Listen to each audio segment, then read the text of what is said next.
mulțumesc foarte mult. Pe drum încoace am dat peste o veveriță.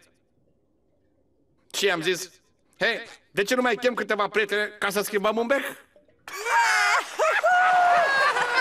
Dar serios, oameni buni, singurii mai proști decât veverițele sunt bureții. Suntem așa de proști că nici nu avem vertebre. Uitați-vă la mine, nici nu am oase.